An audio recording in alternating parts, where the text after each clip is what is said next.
చుక్కాకు పచ్చడి అంటే నాకు చాలా ఇష్టం అండి. పచ్చడి అంటే చట్నీ అండి, చాలా చాలా ఇష్టం అండి నాకు చుక్కాకు చట్నీ అంటే. ఇది కూడా సింపుల్గా చేసుకోవచ్చు అండి. ఒకే రకం వంట తినలేమనుకున్నప్పుడు, చట్నీ కావాలనుకున్నప్పుడు ఏం లేదండి, పచ్చిమిర్చి, కొంచెం ఆయిల్, ఉప్పు, పసుపు, చుక్కాకు వేసి బాగా ఉడకబెట్టుకోవటమే. మన గోంగూర మనం ఎట్లా మగ్గించుకుంటాం అట్లా మగ్గించుకోవటమే. దీంట్లోకి తెల్లవాయ అండి కచ్చా పచ్చగా దంచుకొని పెట్టుకొని ఉండాలి, అది కూడా వేసేయాలి.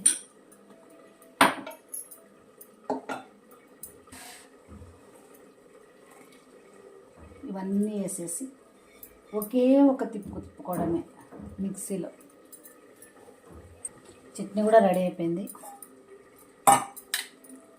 ఇది మెత్తగా ఆడించుకోకూడదండి, కొంచెం కచ్చా పచ్చగా ఆడించుకోవాలి. ఒక తిప్పుకోవటం అంతే. అట్లా చూడండి ఎంతో టేస్టీగా ఉంది.